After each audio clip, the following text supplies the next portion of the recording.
Por que que a gente ama tanto os cães?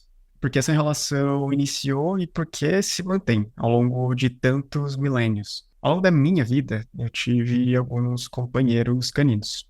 Um deles, ou uma delas, Mel, me marcou bastante em termos de alegria durante os 10 anos em que ela viveu, mas também de muita tristeza no momento da sua partida. Não preciso nem falar dos exemplos, além de mim, que a gente tira dessa relação na cultura. O Paul McCartney, lá em 1968, ele dedicou uma música inteira à cachorra dele, Martha. Você deve ter ouvido essa música, Martha My Dear. E alguns anos depois, na verdade, muitos anos depois, em 1993, ele grava um outro álbum, dessa vez numa carreira solo. Esse álbum se chama Paul's Life. E ele usa na capa do álbum um dos filhotes da Martha, a que ele dedicou a música naquela música lá de trás que se chama Arrow, o nome do cachorrinho. Na música tem isso e no cinema eu acho que são os exemplos mais emocionantes. Muita gente sofreu assistindo Marley e eu. E também tem toda aquela clássica história do cachorro da cadela, na verdade, Hachiko, que sempre esperava o dono retornar do trabalho da estação de trem. Agora, o que que explica essa relação entre animais, humanos e animais? Para responder isso, trouxe o biólogo, mestre e doutorando em psicologia experimental, Francisco Cabral. Seja bem-vindo, Francisco. Oi, eu sou Felipe, eu sou psicólogo e esse é o Sintoma, o podcast onde a gente elabora aquilo que o sintoma nos revela. Nesse terceiro episódio, eu, a Tabata Bertuzzi e o Emerson Obar conversamos com o Francisco Cabral, doutorando em psicologia experimental pela USP, em que a gente falou sobre a relação do ser humano com os cachorros. Eu encontrei o Francisco lendo um artigo que ele escreveu sobre a relação humano-cão, em que eu fiquei surpreso o quanto que essa relação é antiga e é importante pra gente enquanto ser humano. A gente que trabalha com psicologia com certeza já ouviu sobre o trabalho da Nise da Silveira, em que ela colocou cachorros dentro da ala psiquiátrica do hospital que ela trabalhava. E desde ali a gente já sabe quanto que os animais são importantes para nossa saúde mental. Aliás, desde ali não, desde que a gente adotou, talvez, um cachorro pela primeira vez na vida. Mas essa interação é ainda mais profunda, é ainda mais importante e você vai saber os detalhes todos ouvindo esse episódio. Aliás, depois desse episódio eu passei a respeitar e gostar ainda mais de cachorro do que eu gostava antes. Queria agradecer mais uma vez a participação do Francisco, que, aliás, se o Francisco fosse um cachorro, ele seria um labrador, de tão simpático que ele foi durante esse podcast. Passou várias e várias referências, e todas essas referências a gente vai deixar linkadas ou na descrição do episódio ou na nossa página do Instagram. Por isso é muito importante que você acompanhe o nosso trabalho nas redes sociais. Não deixe de seguir o nosso podcast no seu feed do Spotify ou do seu agregador de podcasts favorito, no YouTube, no Instagram e no TikTok. Todas as arrobas são @sintomapod, sintoma com M. Agora é isso, vamos lá pro episódio. Queria começar perguntando para você o que que te levou a buscar isso, o que que você tem estudado também, para quem não te conhece. Bom, é um prazer estar aqui, Felipe. Muito obrigado pelo convite. Bom, eu comecei estudando o comportamento animal ainda na graduação, né? Na verdade, eu não fui direto para o comportamento animal. Na época em que eu precisei fazer o meu TCC, eu achava que eu iria para a área de biologia molecular, que Hum, eu tinha ali uma certa atração. Aí eu comecei a fazer o meu TCC num laboratório que estudava vírus respiratório lá na USP. Mas aí, depois de um tempo, eu comecei a perceber que não era a minha área, né? Que eu queria alguma coisa mais interativa, não queria ficar só numa bancada fazendo experimento, enfim. E na época, uma grande amiga minha, ela estava fazendo um estágio em comportamento animal lá no Instituto de Psicologia da USP. No caso, ela estava estudando macacos prego.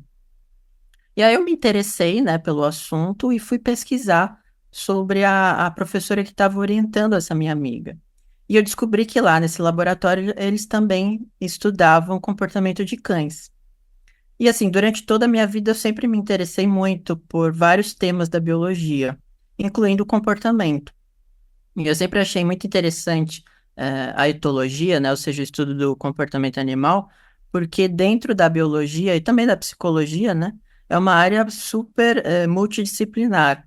Ela integra desde a genética até a filogenia, aspectos fisiológicos, né? Então é uma área muito ampla e que integra boa parte da biologia. E aí eu decidi conversar com essa professora, né, sobre a possibilidade de estudar cães. E aí a gente começou a conversa e desde então, isso é 2015 mais ou menos, que foi quando eu comecei a estudar os cães, eu continuei nessa área. Aí eu fiz o meu TCC lá, com aprendizagem social em cães, me formei em 2016, aí em 2017 eu recebi o convite da minha atual orientadora para fazer o mestrado com ela. Uhum. E aí eu iniciei o mestrado em 2017, estudando a produção comunicativa dos cães para acesso ao alimento visível e oculto. O nome é meio complicado, mas foi um experimento bem simples e que envolveu o conceito de permanência de objeto do Piaget. Depois, se vocês quiserem, eu posso explicar um pouquinho melhor. Claro. Aí eu defendi o meu mestrado em 2019, no final do ano. E como todos sabemos, em 2020 começou a pandemia, né? E Uhum. eu não sabia o que eu ia fazer da minha vida, porque, enfim, tinha acabado de defender o mestrado, estava sem emprego, sem bolsa, né? E aí eu decidi prestar a prova do doutorado. Escrevi meu projeto, né, no começo de 2020, e na metade do ano eles fizeram uma seleção online, teve a prova online, entrevista online, tudo, e eu passei, né? É, Passei com bolsa também, que era uma coisa muito importante para mim naquela época. E até então, estou pesquisando, né? Eu terminei a minha coleta de dados agora em julho, e eu estudo a influência dos diferentes tipos de apego na comunicação entre os seres humanos e os cães. Esse Uhum. apego dentro da teoria do apego do John Bowlby. Aí, e em 2022 eu comecei a fazer a graduação em psicologia também, Uhum. na Unip. E aí eu tô tocando essas duas coisas em paralelo, o meu doutorado, que eu pretendo defender no ano que vem, e a graduação em psicologia, que, se tudo der certo, eu me formo em 2027. Legal. E acho interessante da gente passar um pouco pelas suas pesquisas, mas antes, considerando esse caminho, esse percurso que você fez, né? Você começou na biologia, aí foi para o mestrado em psicologia experimental, doutorado em psicologia experimental também, e agora a graduação em psicologia, né? Quais caminhos, assim, por que que esses caminhos, né, suas escolhas te levaram ou estão te levando à psicologia? O que que te interessa na psicologia que talvez o mestrado e o doutorado não contemplem o bastante? Uhum. Boa pergunta. Na época do vestibular, quando eu estava decidindo a minha carreira, né, eu estava com muita dúvida entre a psicologia e a biologia. Hum, Aconteceu que eu passei primeiro na biologia e decidi fazer, mas sempre foi uma paixão minha. E a psicologia sempre foi uma coisa muito intrigante para mim, uma coisa que me dava vontade de pesquisar e de aprender mais, né? Desde a adolescência, desde a época da escola. E aí eu tive esse percurso que eu contei para vocês, né? Saindo da biologia molecular e caindo meio que de paraquedas na psicologia experimental, foi uma coisa muito natural, assim. E quando você olha a história da USP em relação ao comportamento animal, desde o começo nunca esteve dentro da biologia, sempre esteve dentro da psicologia, do Instituto de Psicologia. E isso a gente observa também em outras universidades ao redor do mundo, né? Porque uhum, a etologia, o estudo do comportamento animal, ele começa muito vinculado a questões da psicologia experimental, né? uhum, Embora seja uma área que tem essa interface muito, muito grande. Então foi isso. E aí eu comecei a perceber que dentro da psicologia eu conseguiria atuar como biólogo, né? Dentro do comportamento animal. E aí tem, claro, a análise experimental do comportamento, né? Que desde o do começo trabalhou com modelos animais, enfim. E aí eu comecei a perceber que as duas coisas conversam demais e que eu precisaria ter uma formação em psicologia também, se eu quisesse atuar de modo mais efetivo como docente no ensino superior. uhum, Porque quando a gente pensa em vagas para docência, mesmo dentro do comportamento animal, a maior parte das universidades particulares, elas preferem contratar um psicólogo do que um biólogo, por mais que o biólogo seja super especialista em comportamento. Porque isso acaba sendo mais vantajoso para eles, né? Um psicólogo ele vai poder dar outras matérias além do comportamento animal. Mas fora essa questão mais prática, né? Eu também tenho muito interesse em clinicar futuramente, dentro Hum, da psicologia clínica mesmo. É claro que pela minha formação já dentro da experimental, eu estou indo muito mais para análise do comportamento do que para psicanálise, né? Mas aham. eu Ao vejo mesmo valor em tempo todas. que, ao mesmo tempo que você está indo para a análise do comportamento, fico pensando, quando você estuda teoria do apego, né, do Bowlby, a gente não está falando daquela análise do comportamento classicona também, né? Não. Como é que surge isso? Quais as conexões que dá para fazer? Ah, então, o Bowlby, né, ele começa sendo psicanalista, né? Uhum, E quando ele começa a desenvolver toda a teoria do apego, ele prefere ir mais para a área do comportamento animal, da etologia mesmo. Tanto é que uma boa parte da teoria dele diz que o apego tem uma certa base inata, né? Ou seja, ele diz que os animais nascem com uma certa predisposição para criar esses vínculos afetivos que estão relacionados à própria sobrevivência do bebê, né? uhum, Então, eu acho que a teoria do apego do Bowlby, ela conversa bastante, tanto com a etologia, quanto com alguns aspectos da psicologia mais geral, até às vezes da psicanálise, se você for aprofundar um pouco mais e traçar outros paralelos. Mas eu acho que a vantagem principal da teoria do apego do Bowlby foi o aspecto experimental que na verdade não foi ele, né? Foi a Mary Ainsworth que ela criou, dentro da teoria do apego, o teste da situação estranha, para averiguar os padrões de apego dos bebês em relação ao cuidador primário, né? Que na época eram as mães principalmente. uhum. Eu sei que Então, assim, é algo bem complexo, não dá pra gente destrinchar isso tudo aqui agora. Mas para alguém que caiu aqui de paraquedas, não sabe o que é a teoria do apego, você poderia dar uma introduçãozinha sobre o que você está falando? sim, sim. Bom, então, o Bowlby, ele vai começar a teoria dele ali no contexto pós-Segunda Guerra Mundial, né? E ele vai começar querendo estudar quais seriam os impactos da perda eh, do cuidador, principalmente da mãe para uma criança, né? Quais seriam os impactos no desenvolvimento dessa criança. Então, ele começa a perceber que existem diferentes tipos de apego, né?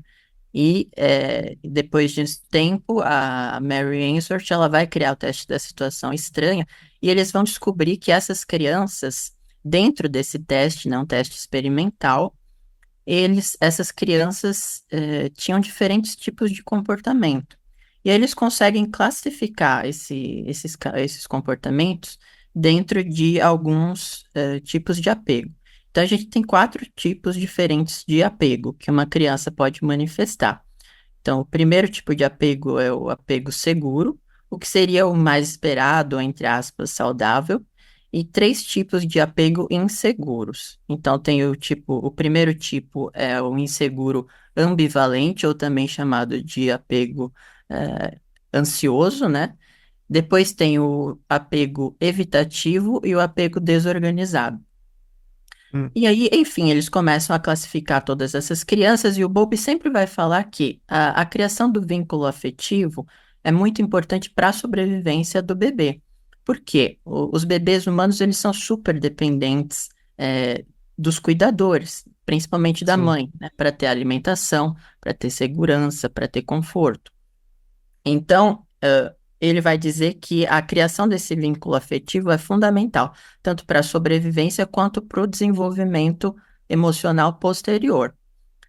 A teoria do apego, ela diz também sobre o efeito de base segura. Ou seja, quando esses indivíduos apegados, esses bebês, essas crianças, estão na presença da figura de apego, que em geral é o cuidador primário, a mãe, o pai, essas crianças elas se sentem em segurança, elas ficam mais confortáveis, tanto para explorar o ambiente quanto para buscar carinho, ficar mais próximo dessa figura.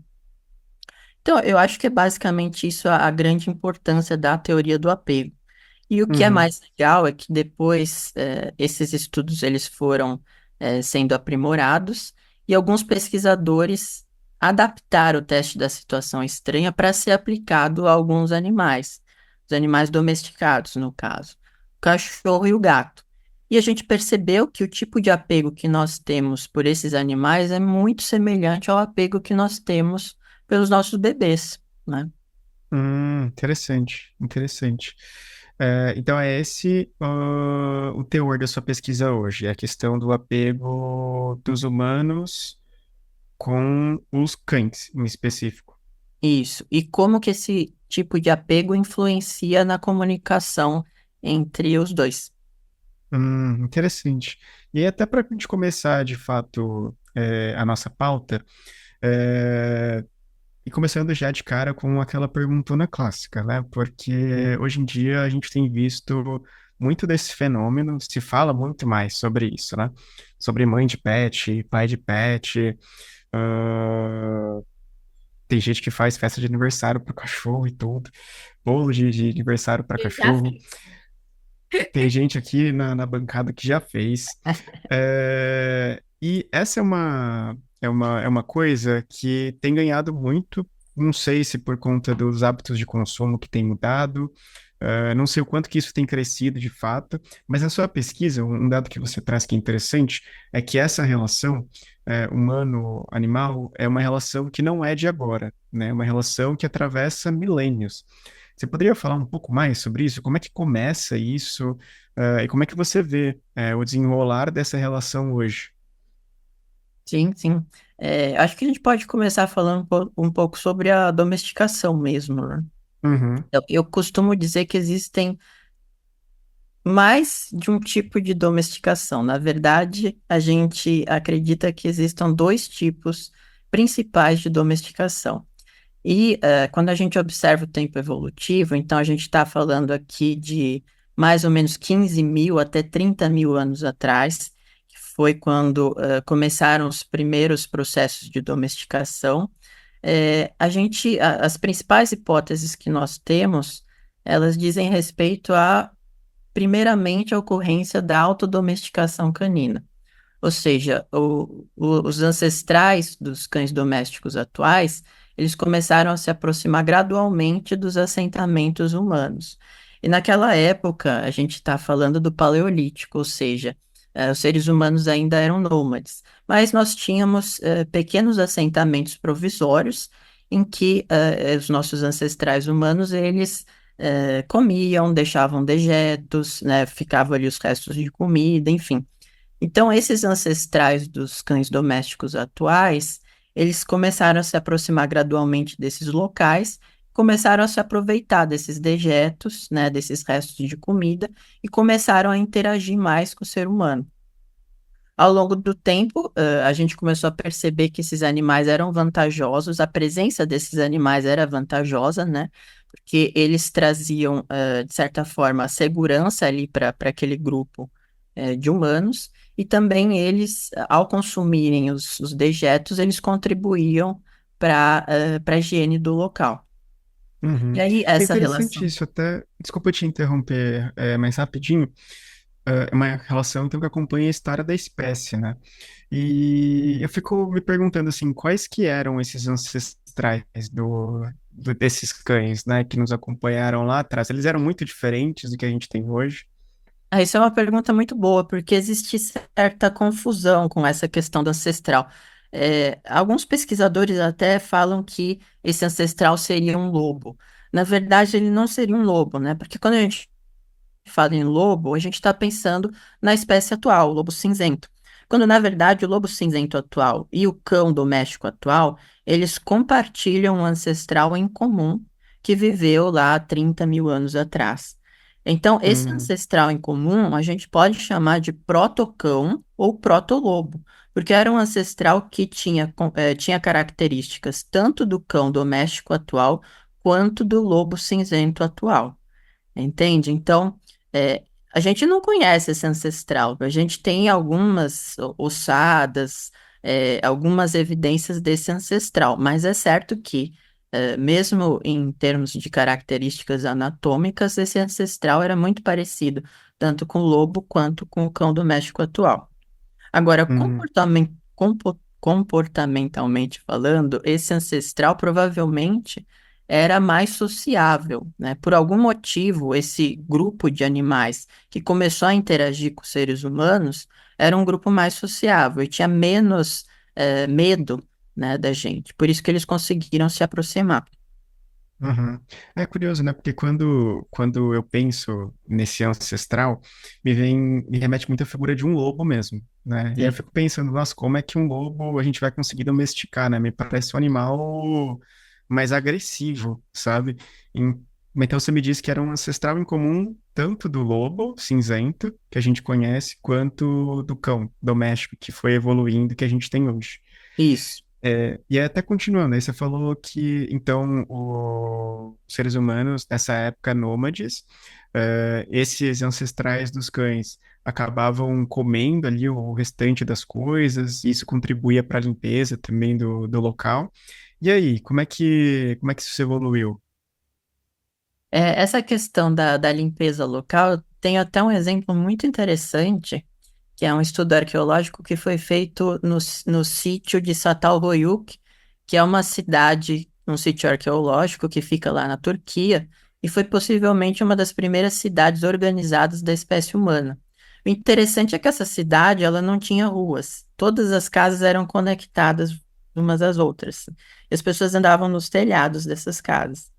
E o Hum, que foi visto na periferia dessa cidade, as pessoas depositavam os dejetos, né? Tanto o esgoto quanto restos de comida. E verificou-se que muitos cães viviam nessa periferia da cidade. E eles consumiam esses restos de alimento. Além disso, a pesquisadora ela achou vários enterramentos de cães dentro das residências dessas pessoas. Ou seja, esses cães não estavam ali fazendo só um trabalho de limpeza na periferia dessa cidade, né? Eles também entravam na cidade, entravam nas residências das pessoas e provavelmente tinham uma convivência muito próxima, muito íntima. Tanto é que hum, essas pessoas enterravam esses animais dentro das próprias residências. hum. Tem um outro exemplo que eu acho que o mais famoso que nós temos, que é o cão de Von Oberkassel, que ele tem cerca de 15 mil anos de idade, ou seja, a gente está falando lá do comecinho dos processos de domesticação. E esse cachorro, a moçada que foi encontrada ali na região da Alemanha, né? E os pesquisadores perceberam que ele tinha algumas marcas nos esmaltes dos dentes. E essas marcas são indicativas de uma infecção por causa de um vírus, especificamente o morbilivírus, né? E quando o cachorro pega essa doença, quando ele fica doente com esse vírus, ele morre muito rapidamente se ele não for cuidado. No caso do cão de Oberkassel, ele viveu muito mais do que ele deveria ter vivido. Ou seja, os seres humanos cuidaram desse filhotinho durante bastante tempo em que ele esteve doente. Porque se os humanos não tivessem cuidado, ele teria morrido muito rapidamente. Ou seja, ali, essa é a primeira evidência de um vínculo afetivo, porque os seres humanos não ganhariam nada em cuidar desse animal, porque ele não poderia exercer nenhuma função, né? Não poderia caçar, não poderia fazer a segurança ali do assentamento, porque ele estava muito doente, é uma doença realmente debilitante. Então, essa Uhum. foi a primeira evidência dessa conexão afetiva. Ah, legal, legal. É, Bom, não sei se eu ainda relembro conteúdos de vestibular, mas dá para dizer que é um mutualismo ali, que uma relação que ambos estão se beneficiando. Dá para dizer sim. Ah, Esse é que um bom. tema um pouco polêmico na literatura. É. Alguns pesquisadores usam esse termo, né? É, um tipo de cooperação benéfica para as duas espécies, né? O Uhum, termo exatamente de mutualismo não é muito utilizado, mas, na minha opinião, eu acredito que a gente possa utilizar sim. É, uhum, e geralmente eu costumo dizer que a nossa evolução não teria sido a mesma se a gente não tivesse a companhia dos cães desde o começo. Porque os grupos humanos que tinham cães que auxiliavam durante as caçadas, eles tinham muita vantagem em relação a outros grupos humanos. Ou seja, eles sobreviveram por causa dos cães, né? Tiveram uma sobrevivência, uma reprodução diferencial. Ou seja, nesse sentido, essa espécie canina estava ajudando na nossa própria sobrevivência. E nós, em contrapartida, também estávamos ajudando na sobrevivência dessa espécie, né? Porque a gente sempre deu conforto, deu carinho, deu alimentos para esses animais, né? Então, Uhum. sim, eu diria que existe aí um mutualismo, sim, um Ah, mutualismo legal. muito antigo, né? Então, Não sei se eu tô não tô surtando tão. muito, mas me Hum, lembrou muito, não sei se você assistiu Game of Thrones, e aí tinha lá a parte de um do pessoal que tinha os lobos lá, né? O pessoal lá dos Starks que tinha os lobos, era, né? E aí isso. cada filho tinha um lobo, e durante a série, alguns deles vão morrendo e outros vão acompanhando, né? E bem nessa companhia ali. Me lembrou isso, não sei por quê. Sim, porque imagina, é muito vantajoso você ter um animal que te protege e que avisa quando está chegando algum predador que possa te comer, né? Enfim. E Uhum. esse animal, ele também te ajuda durante a alimentação. Ele vai achar a sua própria presa para você caçar. Então, imagine Uhum. isso ao longo da história evolutiva, sem dúvida alguma, isso exerceu um efeito muito relevante para a nossa sobrevivência como espécie. Eu fico curioso assim também, eu não sei, isso eu não pesquisei, estou pensando aqui agora. Mas você me trouxe esses exemplos lá da Alemanha, lá na Turquia, mas dá para a gente dizer que esse processo de domesticação ele aconteceu concomitamente, assim, ao mesmo tempo em outros lugares? Se a gente for pensar na Ásia, se a gente for pensar nas Américas, existia também isso, essa figura do animal, do ancestral, do cachorro? Sim, as hipóteses que a gente utiliza atualmente, elas dizem que os processos de domesticação ocorreram em múltiplos locais da Europa e da Ásia, em vários períodos diferentes. Então, Uhum, não teve só um processo de domesticação em um só local, em um determinado período. Isso provavelmente ocorreu várias vezes. Ou seja, era uma coisa que era para acontecer mesmo, assim, era uma coisa muito natural, justamente por essa interação que eventualmente os seres humanos tinham com esses ancestrais canídeos. Então, por isso que aconteceu várias vezes em múltiplos locais. É claro que depois essas populações desse ancestral canídeo, depois as populações já mais domesticadas, elas começaram a se reproduzir, a se misturar, né? No caso das Américas, a gente não tem evidências de domesticação nas Américas. O que aconteceu foi o seguinte: essas populações já domesticadas, juntas com seres humanos, elas começaram a migrar ali pelo Estreito de Bering e foram descendo, né? Primeiro pela América do Norte, 23, 20 mil anos atrás, e foram descendo até a América do Sul. uhum. É curioso, assim, né? Acho que é uma coisa que a gente estuda na escola, né? As populações atravessando ali o Estreito de Bering. Então, assim, tinha um cachorro ali no meio também. Dá pra Tinha, dizer isso. tinha. E o cachorro estava ajudando a gente, assim. Se ele não tivesse lá, a gente não teria migrado, provavelmente. Legal. Essa é uma imagem que não tinha me passado pela minha cabeça até agora, né? Enfim, desde muito, muito, muito cedo. E você me fala, tá falando sobre cachorro, né? Do ancestral do cachorro e tudo mais. Mas, assim, por que que foi o cachorro? Por que que não foi qualquer outro animal?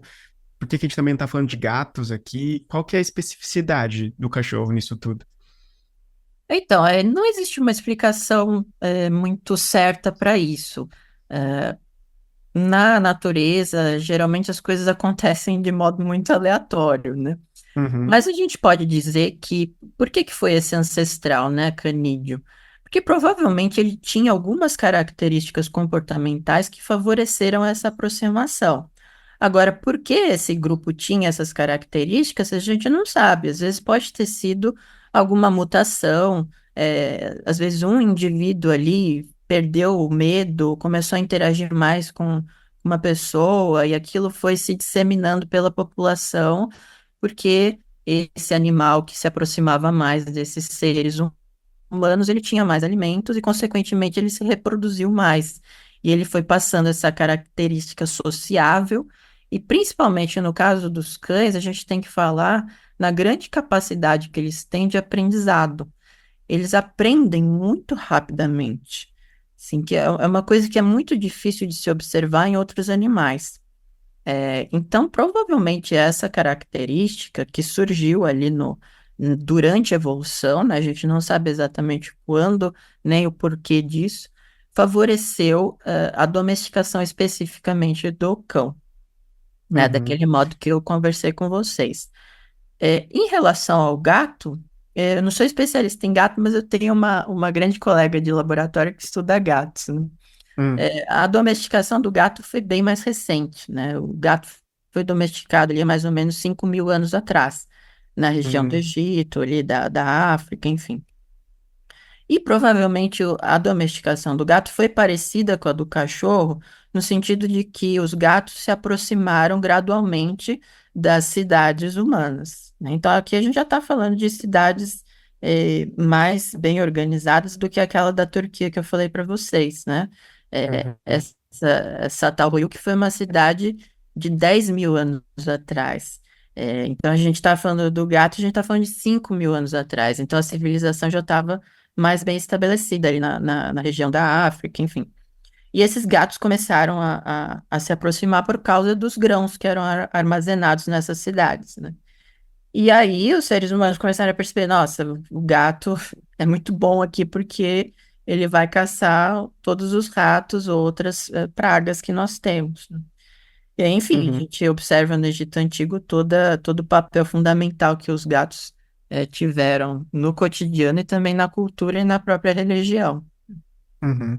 Eu lembro de ler sobre essa relação dos gatos no Egito, mas eu não tinha feito essa diferenciação de tempo, porque quando eu penso lá no Egito antigo, eu penso em algo antigo, mas aí você me diz sobre esse processo de domesticação dos cachorros, que é muito mais antigo do que esse dos gatos, né? Então, o Egito antigo, 5.000 anos atrás, esse processo, essa relação entre cachorro e ser humano, já data pelo menos de uns 10, 15 mil anos atrás. É uma diferença bem significativa. A gente diz assim de 15.000 até 30.000 anos atrás. Então, Hum, é uma relação muito mais antiga do que qualquer outra relação que a gente tem com outros animais domesticados. O cachorro foi o uhum. primeiro animal a ser domesticado. E aí você me fala sobre a inteligência, né, no cachorro. E essa é uma coisa que a gente pensa assim, no senso comum em relação a animais, né? A gente tem muito dessa ideia de que tem animais que são inteligentes, animais que não são inteligentes, se propaga esse tipo de pensamento. O que que você quer dizer quando você fala sobre inteligência em cachorros? Então, a inteligência, como a gente sabe, existem vários tipos de inteligência, né? Em geral, a gente procura evitar dizer assim, tal animal é inteligente, tal animal não é Sim. inteligente, ou um animal é mais inteligente do que outro, né? A gente diz mais sobre cognição. Então, os animais possuem cognições diferentes, adaptadas ao modo de vida de cada um.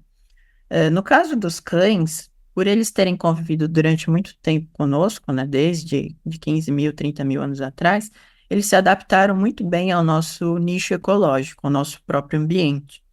E se adaptaram, claro, a se relacionar conosco. Nesse sentido, eles começaram a desenvolver uma capacidade de leitura dos nossos sinais corporais, das nossas expressões faciais, das nossas próprias emoções, de um modo muito, muito forte, né? Um modo muito acurado. Ou seja, a gente já tem evidências de que eles conseguem reconhecer expressões faciais humanas e também expressões faciais de outros cães, relacionadas a emoções. Então, é basicamente isso. Desde do começo da domesticação, os cães eles foram aprendendo a ler vários sinais humanos. Uhum. É É, bacana isso, porque é uma coisa que a gente sente, e a gente começa a estudar, a gente não sabe o quanto que eu até coloco isso, né, no que eu te apresentei. Fico pensando assim, o quanto que a gente está humanizando o cachorro, e vendo emoções humanas no cachorro, sendo que não necessariamente é isso. Aí você me fala que o cachorro ele consegue ter essa percepção em relação a outros cachorros, como também para humanos. E eu queria entender como que se dá isso, porque às vezes estou lá, eu tenho uma cachorrinha e eu consigo sentir que estou no momento um pouco mal, ela sei lá, ela se esforça, parece que um pouco mais, né? Daí eu Uhum. queria entender o quanto que isso é verdade, o quanto que isso é da minha cabeça, sabe? O quanto que eu tô criando isso. Uhum. Eu vou trazer para você aqui um experimento que foi feito sobre isso, né? Que Tá. trazer evidência científica mesmo. Esse Uhum. experimento ele foi feito pela minha colega, a doutora Natália Albuquerque, lá no nosso laboratório. Acho que foi publicado em 2016, se eu não me engano. O que que ela fez nesse experimento dela? É, ela colocava uma imagem, projetava uma imagem para o cachorro visualizar, de expressões faciais humanas. Então, ela tinha uma pessoa com expressão facial de choro, de tristeza, tinha uma pessoa com expressão facial neutra e uma pessoa com expressão facial positiva, de alegria, né? Colocava o cachorro lá para observar essas imagens. Ao mesmo tempo, ela colocava para tocar um som de choro, de risada ou um som neutro. E aí ela observava para onde que esse cão olhava. O que que ela percebeu? Que os cães olharam significativamente mais para as expressões faciais que correspondiam ao som que o cachorro estava ouvindo. Ou seja, quando esses cães ouviam o choro de uma pessoa, eles olhavam durante um tempo muito maior para a expressão facial correspondente, ou seja, para a expressão facial de choro. O que que isso Uhum. indica para a gente? Eles usam o termo assim de integração sensorial bimodal. Ou seja, esses cães eles estão pegando duas informações diferentes, a expressão facial e o som do choro, e estão integrando essas duas informações. Ou seja, esses cães eles sabem que uma coisa corresponde à outra. Agora, isso é fruto, é claro, da convivência, da aprendizagem, do cotidiano, enfim, eles observam toda a nossa vida, observam quando a gente está triste, observam quando a gente está feliz. Geralmente, quando a Uhum. gente está feliz, a gente dá mais recompensas para esses animais também, né? Mas, Sim. enfim, a explicação mentalista para esse fenômeno, na verdade, não importa, né? Porque na prática, eles estão identificando uma mudança comportamental na gente. E Hum. eles respondem de acordo, né? Sim. Isso é marcado na genética do cachorro, ou isso é de fato algo aprendido? É algo a partir da interação que a gente tem com eles desde o início da vida desses animais? Essas duas coisas, elas estão sempre juntas. Aspectos inatos e aspectos do desenvolvimento, ou seja, aspectos genéticos e aspectos de aprendizagem. Lá no laboratório, a gente usa a teoria dos sistemas em desenvolvimento, que, na minha opinião, é que integra melhor essas duas coisas. Então, sim, existe um aspecto genético que gera um determinado potencial ou uma predisposição, no caso dos cães, para uma aprendizagem super rápida. Então, Hum. no cotidiano, na convivência conosco, eles conseguem aprender, essas coisas de um modo muito mais fácil do que qualquer outro animal. Tá? Então, essas duas coisas estão juntas. Não é que o cachorro ele já nasce sabendo interpretar expressões faciais humanas. Ele não sabe. Embora ele tenha um período de desenvolvimento que seja muito rápido em relação a isso. Então, o cachorrinho nasce, ele já começa a conviver com a gente e já começa a aprender rapidamente. As nossas expressões faciais, as nossas expressões corporais, e logo ele começa a responder de acordo, né? E por isso que isso fica tão evidente para a gente. Aham, aham. Você está estudando bastante a comunicação entre os cachorros e os seres humanos, né? Você consegue me explicar um pouco melhor como é que se dá essa comunicação, o que que é essa comunicação, enfim, como que isso se dá? O principal sinal comunicativo é a alternância de olhares. É uma coisa que não é muito intuitiva para a gente, né? A gente pensa que talvez seja o latido, as vocalizações dos Uhum. cães, mas não é, é o olhar. Então, quando o cão ele deseja algum objeto, alguma comida, ele vai olhar para esse objeto, depois vai olhar para a gente. E ele vai alternar esse comportamento, né? Vai fazer várias vezes isso. Então, esse é o principal sinal comunicativo que eles emitem. A vocalização, por incrível que pareça, nos nossos experimentos, mesmo no cotidiano, a gente não observa tanto. Por quê? Porque muitas pessoas acabam treinando os cães a latirem pouco, porque é uma coisa que pode incomodar. Então, a principal comunicação deles é realmente pelo olhar. E esses estudos, eles vêm sendo feitos desde a década de 90. E a gente já tem várias evidências em relação a isso, e principalmente em relação à referencialidade e à intencionalidade da comunicação. Ou seja, esses animais, de fato, eles escolhem um referente no ambiente, que é geralmente o objeto de interesse, eles têm a intenção de comunicar, sobre esse objeto, né? Então, não é simplesmente uma questão aleatória, assim, né? Por que que a gente fala isso? Porque eh, dentro do paradigma científico, a gente precisa comprovar a existência de comunicação. E a gente só comprova quando a gente tem esses critérios de referencialidade e intencionalidade.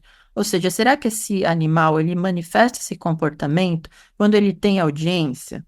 Porque se tiver audiência, então quer dizer que ele está tentando comunicar para essa pessoa que está prestando atenção. Se ele fizer esse comportamento sem audiência, pode ser que não seja exatamente uma comunicação, né? E a gente já observou todos os critérios de referencialidade e intencionalidade nos cães. Então, de fato, eles estão se comunicando dentro das nossas definições de comunicação, né? Então, quando eles não conseguem o que eles querem, eles persistem no sinal, eles elaboram esse sinal comunicativo. Então, se o olhar não funciona da primeira vez, ele vai começar a vocalizar um pouquinho. Se isso não funciona, ele vai chegar perto, ele vai colocar a pata, ele vai pular no colo. Então, as coisas elas vão aumentando. Ou seja, existe essa grande intenção de comunicar algo para gente. Além disso, os cachorros eles conseguem direcionar a nossa atenção de um modo muito fácil. Então, justamente por causa do olhar e por causa dessa persistência. Então, eles são mestres em fazer isso. Eles chamam a nossa atenção e dá certo, na maior parte das vezes. E eles conseguem comunicar o que eles E como querem. dá certo, né? Os bichinhos falou com a gente já tá lá, né? Já tá levantando, deixa de fazer qualquer coisa. E você falando, eu lembrei muito de uma coisa. Já faz um tempo que eu tenho visto os vídeos das pessoas que elas compram botões e colocam áudios ali, né, de palavras, e ensina o cachorro a se comunicar por esses botões. Tem um que há muito tempo, faz tempo que eu não vejo, que tinha, mas era muito botão. É incrível. E o cachorro, ele vai lá e ele clica no exato, né? E eu sempre me questionei com palavras, por exemplo, agora, né? Tinha um que eu lembro que eu assisti que ele apertava, ó, por exemplo, sair e agora. O agora é que eu ficava, meu, mas como que ele entendeu esse conceito de agora, né? Essas coisas mais palavras assim que colocam, né, pai ou chama o nome, né, comida, petisco, sei lá. Sair me parece que é mais fácil de aprender. Mas uma coisa tão agora, né? É uma coisa, não sei como que ele aprendeu isso, mas e eu sempre me questionei, nossa, é muito interessante aquele um monte de botão ali, né? E pelo menos tem crescido, pelo menos a época que eu assisti esses vídeos, apareciam vários tutores ensinando os cachorros a se comunicarem por esses botões. E, enfim, o que É você um tem pouco para dizer abstrato, sobre né? Uma questão temporal, né? Sim, então isso tem tudo a ver com reforçamento, né? Aprendizagem. E com aquilo que eu falei, eles aprendem isso muito rapidamente. E agora, atualmente, a gente tem evidências de que eles aprendem substantivos, verbos, pronomes, eles praticamente conseguem entender toda a nossa linguagem desde que haja esse treinamento, né? Um dos primeiros experimentos que foi feito com teclado, e na época era um teclado analógico, ou seja, não fazia barulho, não fazia nada, ele só tinha alguns símbolos, né?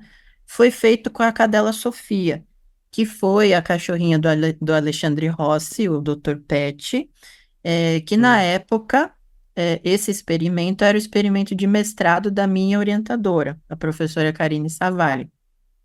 E a Sofia, na época, ela usava esse teclado para fazer referência ao que ela queria. Então, se ela estava com fome, ela ia lá, apertava o símbolo de comida. Se ela estava querendo carinho, ela apertava o símbolo de carinho. Nessa época, o professor Cesar Ades, que foi o primeiro que começou a estudar comportamento de cães lá na USP, ele ainda estava vivo, né? Infelizmente ele faleceu em 2012, E na época ele era o orientador da minha orientadora. E aí ele contava uma história que aconteceu, que eles mostraram para a Sofia um hamster. E aí eles acharam que a Sofia ia apertar no teclado carinho ou brinquedo, alguma coisa assim, né? E a Sofia foi lá e apertou o botão de comida pro hamster. E aí ficou, né, essa anedota. Mas a Sofia foi um dos primeiros cães no mundo que que aprendeu a usar um teclado, né? Hum, Depois disso, é claro, ali a intenção desse estudo era demonstrar essas questões de referencialidade, de intencionalidade, de efeito de audiência, persistência do sinal comunicativo e também, de certa forma, salientar, né, essa capacidade de aprendizado super rápido, né, dos cães. Isso me. E depois, é claro, o tempo foi passando e apareceram esses aparelhos atualmente que fazem, eh, né, fazem barulho, fazem som, e os gatos estão começando a aprender também. Eu já vi vários gatos que usam Ah, de esse gatinho teclado eu não também. vi. Caramba, isso me. É mais Aham. difícil de fazer aprender, mas eles conseguem aprender também. Quando eu vi isso Entrando um aí, pouquinho eu nessa fiquei. questão. Deixa eu só comentar rapidinho, Ever, que quando eu vi isso aí, eu fiquei. Apareceu pra mim, né, esses vídeos no algoritmo. Fiquei um pouco assustado até. Eu falei, nossa, existe uma. Se isso for verdade mesmo, que já fiquei um pouco cético, né? Se isso for verdade mesmo, existe um poder, assim, comunicativo muito expressivo, sabe? Ele é possível uma comunicação razoavelmente ali complexa por parte dos cachorros. E novamente, eu fiquei, bom, se isso for verdade, e aí minha cabeça já começou a pirar, vai ser o planeta dos macacos aqui, só que com cachorro, sabe? Eu acho interessante porque esse assunto ele até faz a gente questionar a nossa própria linguagem, né? O que que é a nossa Uhum, linguagem, como que a gente aprende a falar. Enfim, a análise do comportamento fala muito, né, sobre linguagem também. E, na verdade, os princípios são os mesmos. Esses animais eles estão aprendendo por reforçamento do mesmo modo que a gente aprende a falar por reforçamento. A diferença é que a gente vocaliza, tem um aparelho próprio para conversar, para falar, né? É, mas essa questão de simbolizar também, que né, a Sofia, ela tinha símbolos específicos para cada objeto, para cada comportamento. É muito interessante pensar sobre isso. Agora, essa moda da utilização de teclados atualmente, eu não sou muito favorável a ela. Por quê? hum, Porque o animal ele vai ficar dependente totalmente desse teclado. Quando ele não tiver acesso ao teclado, ele não vai conseguir se comunicar direito com o tutor, porque ele aprendeu a se comunicar só pelo teclado. E isso uhum, gera uma ansiedade bem grande no animal se ele não tiver acesso a esse aparelho. Então, assim, é muito interessante, né, divertido, entre aspas, facilita muita coisa, mas a gente tem que pensar no modo de ser do animal, né? O é, animal, ele não é que nem a gente que ele vai ter acesso a essa tecnologia, que ele vai poder decidir quando ele vai ter um teclado para uhum. ele se comunicar ou não, né? Fiquei E pensando assim, assim, o cachorro, se for levar esse cachorro para passear um dia e, sei lá, se foram viajar e não levaram lá o teclado, a família foi viajar com o cachorro e não levou esse teclado. Quando ele tiver com fome, com sede, quando quiser comunicar alguma coisa sem esse teclado, vai ser muito difícil. Vai gerar um estresse ali nele, não vai ser uma viagem muito agradável, penso eu. exatamente.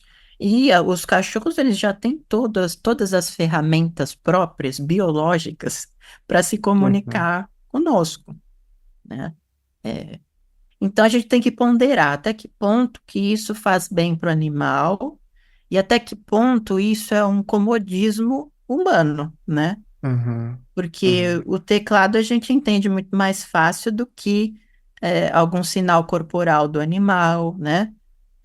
Alguma vocalização, alguma expressão, enfim. uhum.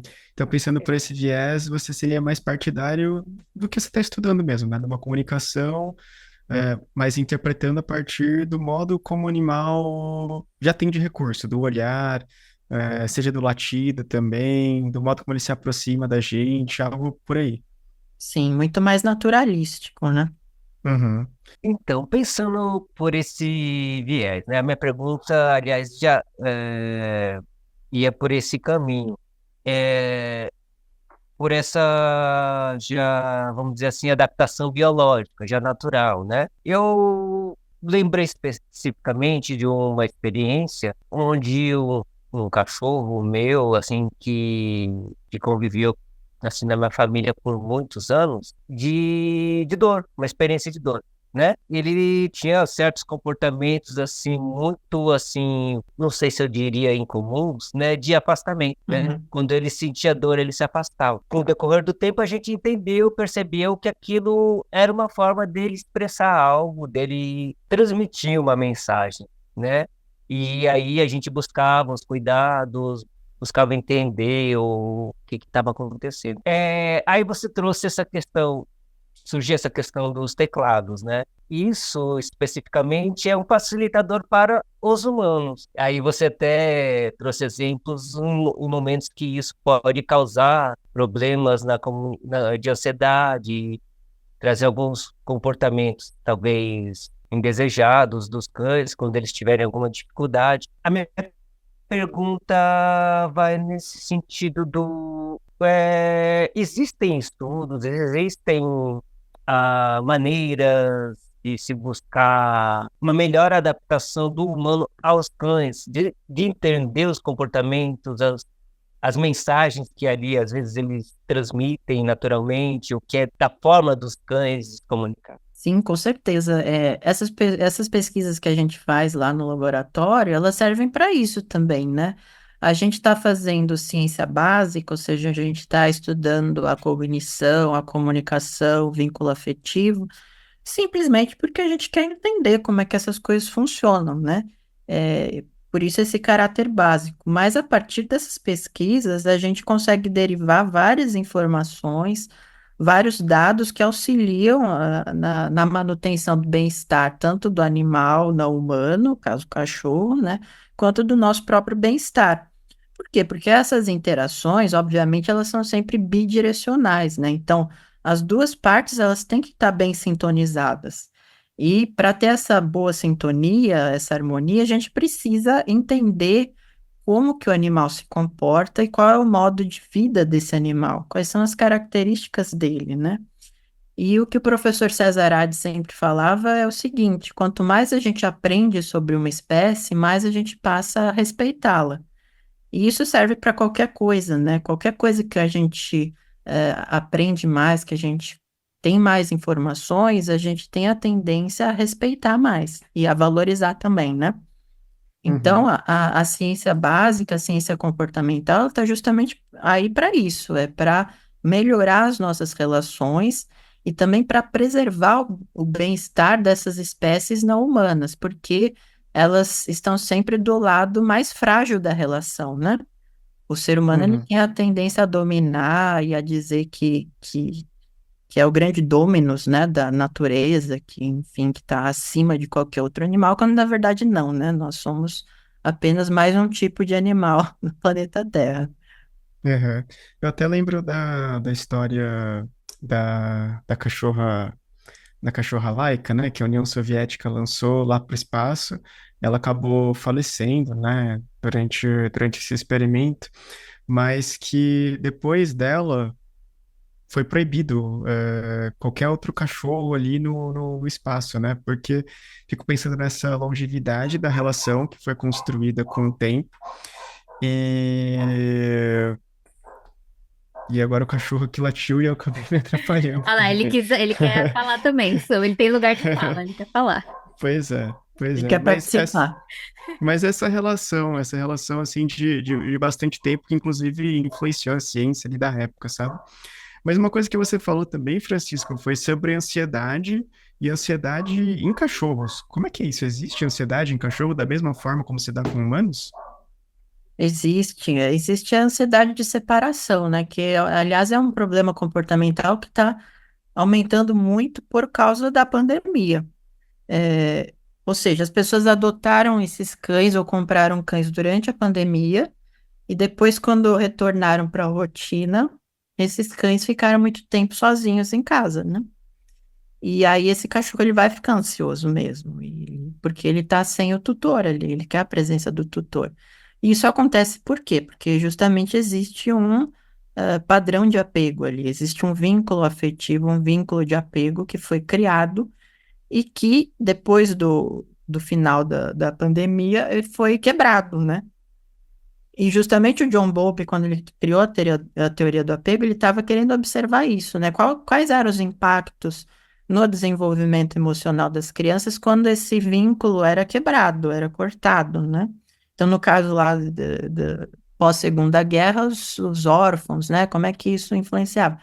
E no caso dos animais domésticos é a mesma coisa, né? Se você cria uma rotina ali de extremo apego, se você é uma pessoa muito apegada também, porque isso é importante a gente destacar, essas relações de apego também são bidirecionais. Elas dependem tanto do animal quanto do humano, do tutor. Se esse tutor tem uma responsividade que é muito excessiva ou que é praticamente nula, isso vai gerar um padrão comportamental ali entre os dois que pode ser, às vezes, negativo. Na maior parte das vezes, acaba sendo mais negativo para o animal, para o cachorro. E aí a gente pode perceber alguns problemas comportamentais, tipo ansiedade de separação. Porque é isso, esse cachorro ele está muito apegado ao tutor, e aí ele percebe que ele não vai ter acesso a essa base segura, né? Não vai ter mais esse efeito de base segura, e ele começa a ter alguns comportamentos que são relacionados à ansiedade, ou seja, vai começar a destruir móveis, vai destruir a cama, vai destruir a almofada, vai arranhar a porta inteira. Pode, às vezes, ter distúrbio alimentar, comer demais, ou parar de se Uhum, alimentar, enfim. uhum. E qual que é o tipo de caminho para se pensar em solucionar esses casos? Eu vejo que tem muitos. Tive uma colega de trabalho, inclusive, que o cachorro dela tomava fluoxetina. E estava tomando ali por um tempinho já, tomava por um ano fluoxetina. Falava, meu cachorro é muito ansioso, ele passou por um período depressivo também. Achei curioso até a forma como ela falou. Como é que você vê essas alternativas pela medicação? Essa questão da medicação é a mesma coisa que nós fazemos com os nossos colegas humanos, né? Hum, A gente faz entre a gente mesmo, né? Isso. Ah, tá com problema, taca remédio, pronto, acabou, né? Isso tá começando a acontecer com os cachorros, né? Como você falou aí. Não é por aí a saída, né? Existem protocolos de treinamento, existem muitos profissionais comportamentalistas que podem dar dicas, podem crinas, alterar o cotidiano dessas pessoas para que esses sintomas sejam amenizados. Agora, outra coisa que a literatura mostra é que, de certa forma, os tutores projetam nos seus animais de estimação alguns problemas que eles têm, né? Problemas psicológicos mesmo. E tem uma associação muito grande entre personalidade do tutor e personalidade do animal, do cachorro. hum, Justamente por eles terem essa capacidade de aprendizagem muito grande, conviverem muito perto da gente, eles absorvem muito do nosso próprio comportamento. E aí você cria essas situações. Às vezes, quem precisa também de um pouco de tratamento é o tutor, né? E é muito difícil. Como é que você vai falar isso, né? Que o tratamento ali envolve não só o cachorro, mas também o modo como o tutor se comporta, como o tutor vive, né? É, e por isso que eu sempre fico batendo nessa tecla. O lado mais vulnerável é o animal. Porque o animal ele vai estar então, sujeito a isso, né? Ele não vai falar, ele não vai ter, não vai ser ouvido, né? Nas suas demandas. E o tutor, em geral, sempre acha que o cachorro está muito bem, que ele dá amor suficiente para esse cão e que está tudo bem. E às vezes o amor excessivo, né, a antropomorfização excessiva desse animal é uma coisa negativa. Então, às vezes eu vejo na rua, aqui perto da minha casa, é, em dia de calor, o cachorro está de roupinha. Então, assim, para que você está colocando roupinha num animal que já tem pelagem, num dia de calor, né? Você está colocando nele características que são humanas, que não são próprias da espécie dele. E isso é muito difícil a gente conversar e ensinar, né, para as pessoas. Porque é muito do amor que elas depositam nessas relações é o amor humano, né? O amor como ela acha que ela deve amar. E às vezes não é, ela precisa entender como esse animal vive, qual é o mundo ao redor desse animal. Tem até um dos primeiros etólogos lá de 1900 e bolinha, ele chama Jacob von Uxküll. Ele usou um termo que chama Umwelt, o Umwelt do animal. O que que é o Umwelt? É como se fosse a bolha do animal. Esse etólogo, ele dizia que cada animal vive numa bolha, né? E essas bolhas, eventualmente, elas se encontram. Então, nesse caso, tem a bolha do cachorro e tem a bolha humana. Elas, às vezes, se encontram, estão interagindo ali, mas elas são separadas. A gente tem que saber se colocar no lugar do animal para entender a vida dele, entender o que causa bem-estar, o que afeta esse bem-estar, né? E isso é uma coisa que é difícil de se fazer. Vamos trazer de E essa exemplo é aqui, uma. vou me expor, tá? Ah, Que eu sempre, eu ainda vou falar que eu ainda sou um pouco essa primeira pessoa ali, dessa coisa mais, coloca um pouco mais de humano no cachorro, né? Mas isso, eu já tive 4 cachorros na minha vida, né? Tô no quarto agora. Nos 3 primeiros tinha muito disso, né? Esse amor mais humano, né? E quando esse de agora chegou, há um ano mais ou menos, ele se recusa. E você falando, eu fui vendo como eu tô aprendendo com ele, de que ele me mostra, olha, eu sou cachorro, e só que não. Mais ou menos assim, né? Porque ele tem os limites dele e ele simplesmente, não, aqui não, ele não gosta. Os outros ainda deixavam, né? Talvez estavam ali nessa coisa vulnerável, como você colocou, né? Mas ele não, né? Aí vou humanizar ele tem uma personalidade forte, né? Mas ele tá me mostrando essa bolha dele, né? E acho que eu tenho também, eu tenho não ficar tão ansiosa em relação a isso, né? Enfim, né? De deixar ele, não, ele é cachorro, né? Aí, de novo, me expondo. Mas achei isso legal, né? Dessa coisa das bolhas. Nossa, eu tô travando um pouco. Dessa coisa das bolhas, né? Quando isso se junta, né? E me chamou a atenção, né? O quanto esse de agora que eu tenho, ele se recusa. Ele se recusa. E que bom que ele se uhum, É. recusa. E bom, né? Ele tá sim, te ensinando. Ele tá me ensinando, ele tá me ensinando. uhum, Uma coisa que eu esqueci de falar também, que eu acho que é importante a gente conversar sobre isso, é por que que a gente coloca tantas características humanas nesses animais, né? Qual que é o fundo biológico, se é que ele existe, né? O que que acontece? Durante a domesticação, esses animais, eles foram, adquirindo características que nos lembram as características dos nossos bebês. São características que a gente chama de características neotênicas. Ou seja, geralmente olhos grandes, cabeça arredondada, são todas características que são muito semelhantes às características dos nossos bebês. Ou seja, é aquele grau de fofura. Então, os animais que são fofos, eles desencadeiam na gente o apego. E aí a gente acaba transferindo o mesmo apego que a gente tem dentro da nossa espécie para outra espécie, para a espécie domesticada, né? E isso foi uma coisa que foi sendo reforçada ao longo do tempo. E a gente selecionou, né, na domesticação intencional, que foi aquela domesticação que veio depois da autodomesticação, a gente começou a selecionar características específicas de porte, de pelagem, de características anatômicas. A gente acabou com aquelas raças braquicefálicas que têm o focinho afundado, que é uma coisa que causa muitos problemas de saúde para esses animais, né? E a gente fez todas essas modificações por quê? Porque a gente acha mais fofo. E quando a gente acha mais fofo, a gente quer cuidar mais. Mas a gente quer cuidar mais do ponto de vista da empatia que nós temos em relação aos nossos semelhantes. A gente transfere isso para os animais domesticados. Pode ver, se o animal não é fofo, as pessoas têm tendência a não querer lidar com esse animal, né? Agora, se é um urso panda, uma coisa assim, ou se é um cachorro em filhote de cachorrinho, um gatinho e tal, a gente tem uma aproximação muito maior. Uhum. E É o quem criou esse termo grau de do... itimalia do. Grau de É, fofura ou grau de exatamente. itimalia do cachorro, do animal. E isso, assim, é uma Daí, característica biológica mesmo, chama a nossa atenção.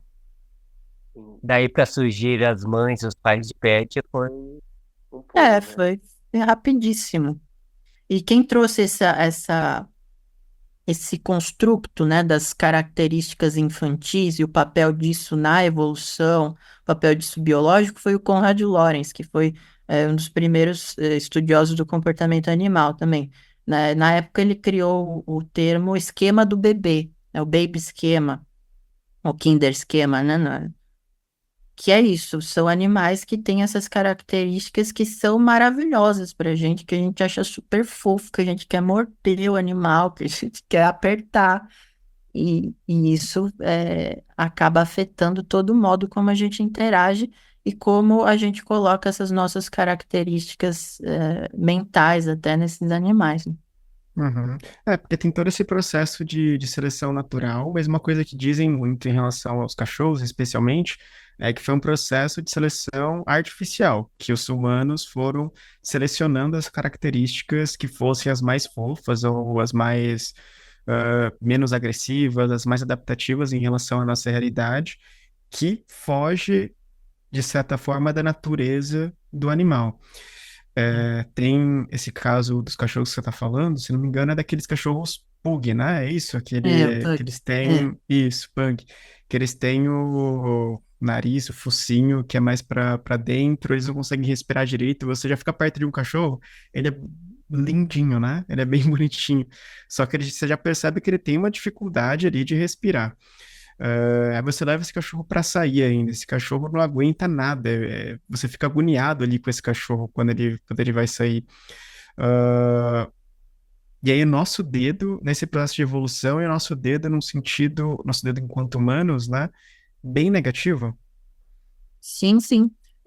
Então, aí teve primeiro aquela parte da autodomesticação que foi natural, né? Eles se aproximando naturalmente dos seres humanos. Uhum, O tempo foi passando, e principalmente depois do Renascimento, a gente começou a selecionar fortemente esses animais para características estéticas, né? Algumas características de trabalho também foram um pouco antes, mas depois essas características estéticas. E eram características que a gente julgou que eram as melhores características, ou que eram as características mais fofas. E isso acabou impactando a saúde de várias raças, incluindo essa que a gente falou agora, que são as raças braquicefálicas com o focinho muito achatado, né? Eles não conseguem respirar, ficam muito ofegantes, então em dia de calor esses cachorros passam mal, né?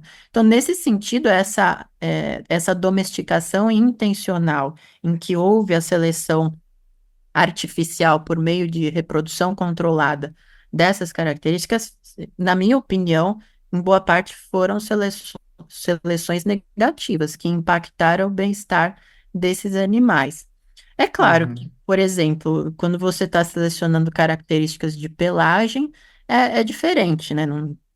Tudo bem, você pode até selecionar uma pelagem maior, enfim, que possa causar algum impacto térmico no animal.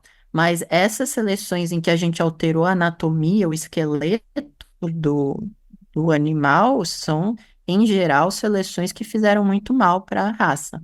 uhum. Tem uma coisa que circula, né, no senso comum, sobre cachorros em si, que dizem que os vira-latas, e hoje em dia se fala muito sobre o vira-lata caramelo, né? Falaram que surgiu aquela nota de R$ 200 há um tempo. Qual animal a gente vai colocar? Vamos colocar o vira-lata caramelo. E dizem que, bom, primeiro, o que que seria? Dá pra gente identificar o que que é esse vira-lata caramelo? Mas o que eu queria chegar é que dizem que esse animal acaba sendo mais, entre aspas, resistente do que os outros animais.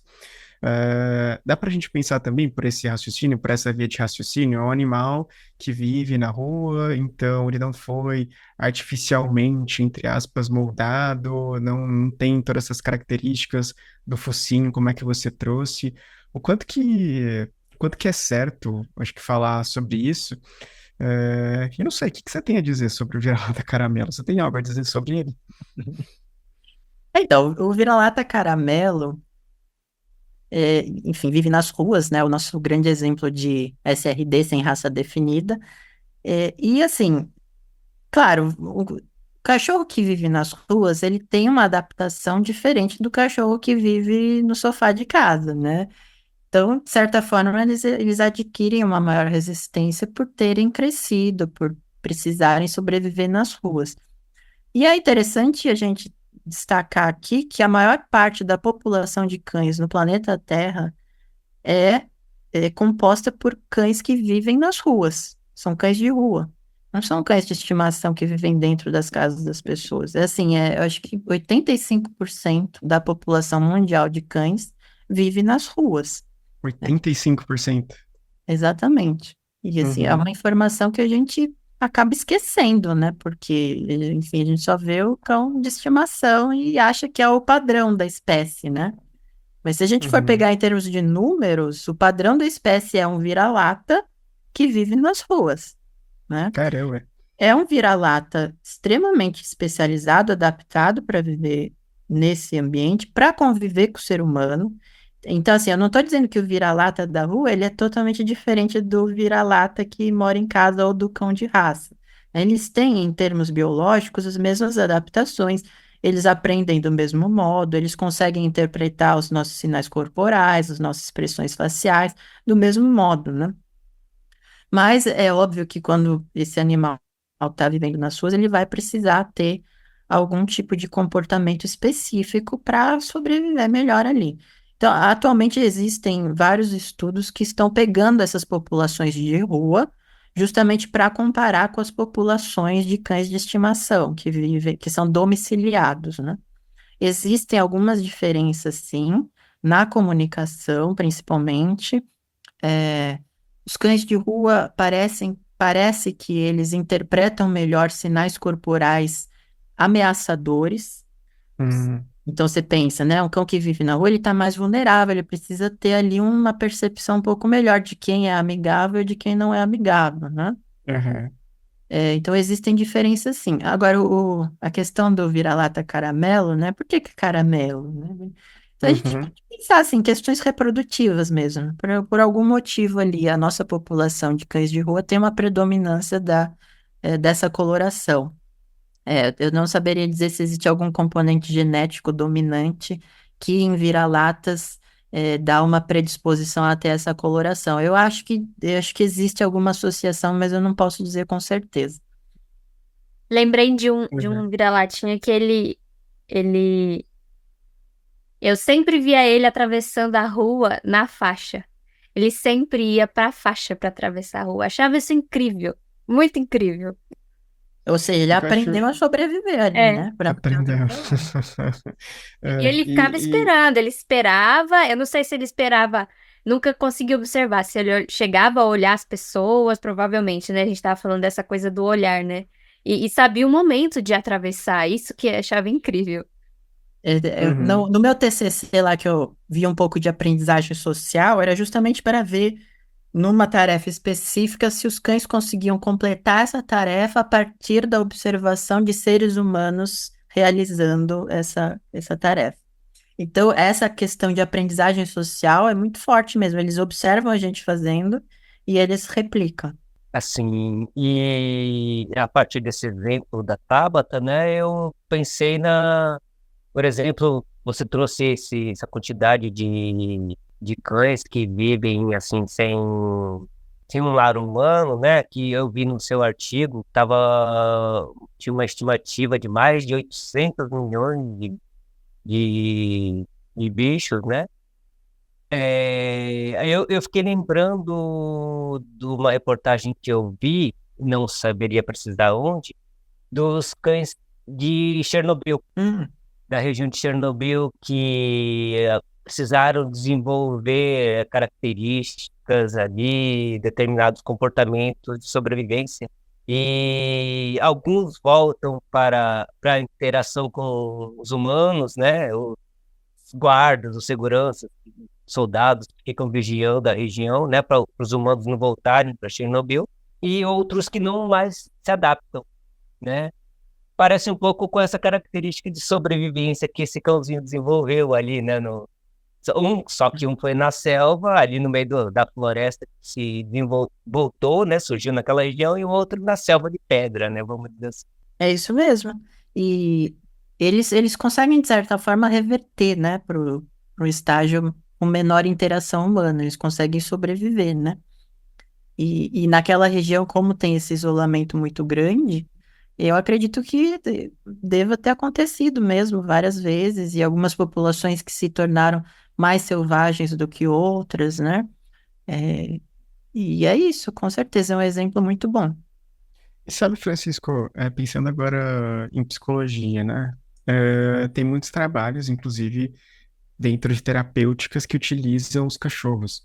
Acho que o mais famoso é o da Anísia da Silveira, né? Em que ela colocou um monte de cachorro ali no hospital em que ela trabalhava. O que você pensa sobre esse tipo de abordagem? Você já teve esse contato dentro da psicologia também? Uhum. Eu dou palestra no Instituto Cão Terapeuta, que ele treina cães para serviços assistidos por animais, né? Hum, E é muito interessante, porque é uma coisa que está voltando com muita força, né? Tá se tornando cada vez mais importante em vários tipos de terapia, até dentro de terapia, na clínica psicológica, né? Tem muitos terapeutas que estão começando a associar o atendimento ali com o animal, né? Com gato, com cachorro do lado. E é muito importante mesmo.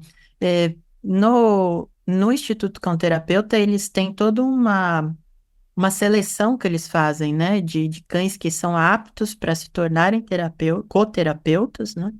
E esse instituto, ele faz todo o treinamento, toda a seleção e também dá cursos para os tutores, né? Porque é o que a gente estava falando, né? O tutor também tem que ser treinado. Não é só o cachorro. E não é qualquer cachorro que pode exercer essa função.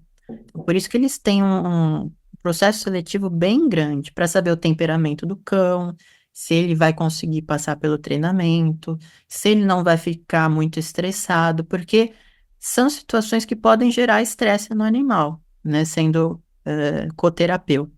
Então, isso tudo precisa ser observado também. uhum. Me E, lembrei e, da... e Pode os falar. impactos para os pacientes, existem vários exemplos, vários artigos, pesquisas que foram feitas, que os impactos são sempre muito positivos. Né? Pessoas Uhum. dentro do espectro autista, principalmente, têm uma melhora muito grande. Pacientes terminais também, que muitas vezes requisitam a presença do animal, né, junto. Uhum. Enquanto a gente ia falando aqui, me lembrei da história do Freud, principalmente no final da vida dele, em que ele tinha ali uma raça de cachorro que ele gostava muito. Eu não sei agora essa raça em específico, não me lembro.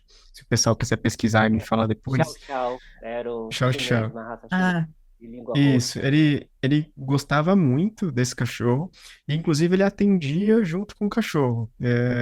Tem até uma historinha lá da época que o Freud dizia que se o cachorro recebia bem o paciente, aquele era um bom paciente, que tinha perspectivas boas de tratamento e tudo mais, se o cachorro se afastava, não ia com a cara do cidadão que entrava lá no consultório dele, é porque era um caso mais difícil, que já se prepare, se acomode ali na cadeirinha, no divã, porque vai ser um caso um pouco mais complexo.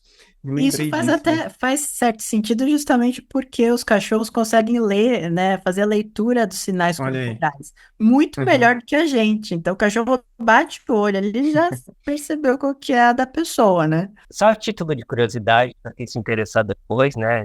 Quando for assistir o vídeo, o nome do cachorro era Jockey.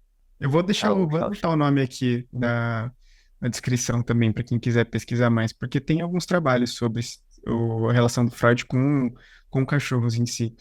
Aí, só Agora, pra completar uma coisa dentro desse assunto ainda, antes da gente mudar, aham, que a presença física do cão serve como um tipo de catalisador social também. Isso já foi observado em várias pesquisas, ou seja, quando existe um cachorro presente numa interação humana, essa interação ela acontece de um modo mais espontâneo.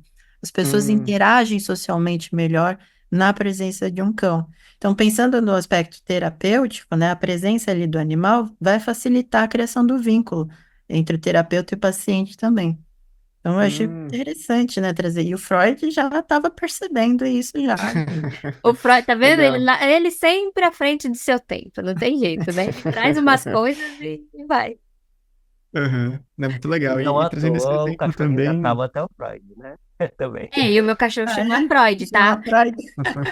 Por Ótimo. isso que ele tá me ensinando, tá vendo? Não tem jeito. É ele. E me lembrei disso que o Francisco estava falando, até de épocas assim, que eu saía, ia para casa de amigos, enfim, e eu era muito mais tímido. Mas se tinha um cachorro, eu me sentia muito mais confortável, me sentia muito mais à vontade. Acho que se trata muito disso que você está falando, né? Facilitava a comunicação, tornava ela um pouco menos complexa ali para mim naquele momento. Sim. E os cães, eles também geram efeito de base segura no tutor, dentro Hum, do apego, né? Quando o tutor está próximo do cachorro, ele se sente muito mais confortável, muito mais sociável, enfim, porque ele se sente seguro. uhum.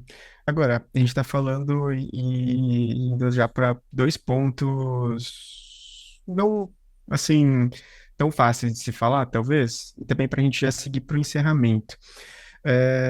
Duas questões, né? A primeira é que a gente está falando de uma relação muito boa com animais, né? Uma relação em que se existe um carinho, se existe um cuidado muito grande.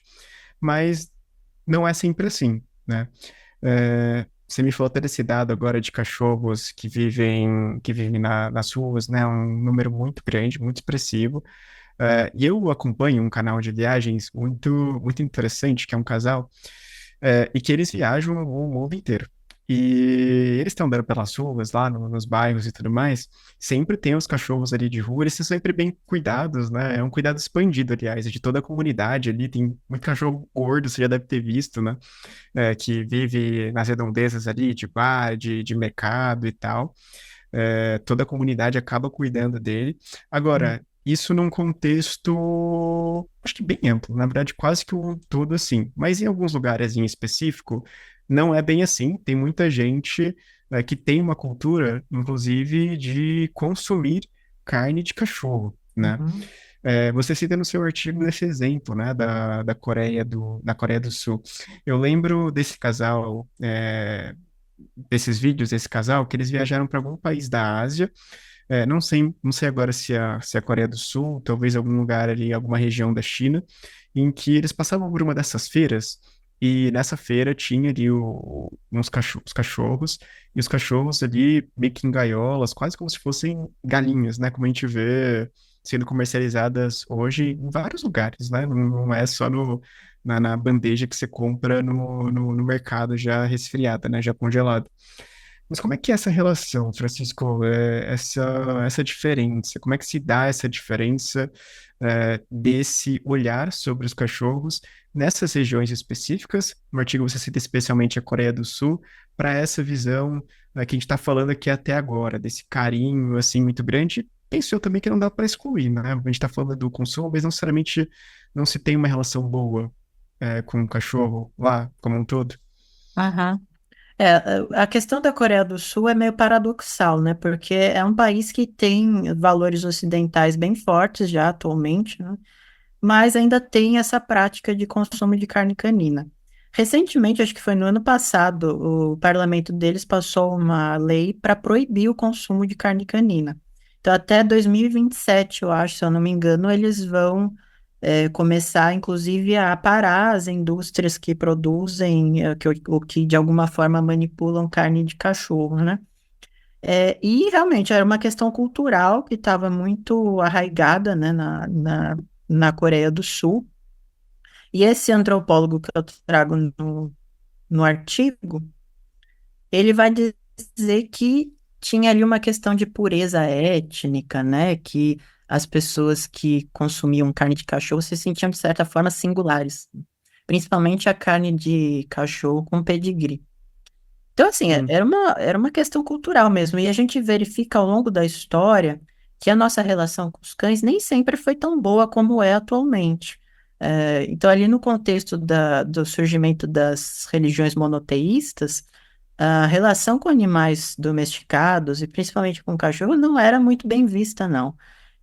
Principalmente também porque ali na região do Oriente Médio, ali na África também, existiam muitos cães selvagens, que representavam um risco ecológico para a espécie humana mesmo, para as cidades, para as pessoas. Então, no contexto do surgimento dessas religiões, os cães eram mal vistos. E às vezes até em alguns mitos, algumas histórias, né, a gente percebe que o cachorro ocupa um papel ali meio estranho. Mas também em outras culturas o cachorro tem um papel muito importante. Então, por isso que a gente verifica essa variação muito grande cultural, histórica e religiosa também. É, eu acho que não é só na Coreia do Sul que eles consomem carne canina, acho que na China também tem algumas regiões que eles consomem. Mas a Uhum. tendência é que isso acabe. Então, a gente já está vendo o exemplo da Coreia do Sul, que proibiu, né? Hum. E a tendência é que eles, daqui a uns 10 anos isso não aconteça mais. Então é algo. E eu fico pensando assim, porque existe muito preconceito e para a gente também fugir dessa via de pensamento, né? Pelo que você me diz, e que eu me lembro lá do artigo que você escreveu, eram grupos muito específicos. Não é como se fosse algo que se espalhasse, se expandisse por todo o país, como se fosse um hábito, segunda-feira vou fazer esse tipo de, vou comer isso, sabe? Isso não Pelo que é. Uhum. Alguns grupos em específicos é um hábito que já está deixando de existir, então. Isso, exatamente. É, Uhum. se eu não me engano, ainda existem mercados que vendem carne do Uhum. jeito que você falou, e vendem o animal vivo para a pessoa Sim. consumir e matar Uhum. depois. Inclusive, no artigo do antropólogo, ele coloca algumas fotos e os cachorros engaiolados, etc. Sim. Então, uma parte da população ainda consome, ainda acha importante. E o mais interessante é que, às vezes, essas pessoas, elas têm um cão de estimação e elas vão no mercado comprar um outro cachorro que vai servir de alimento. Então, Uhum. é paradoxal. Ao mesmo tempo em que existe ali o aspecto afetivo, que é direcionado a determinadas raças, existe também o aspecto instrumental de alimentação. Então, existe essa separação. Existe cachorros que são feitos para comer e cachorros que são feitos para companhia. Uhum. Isso ainda está presente lá.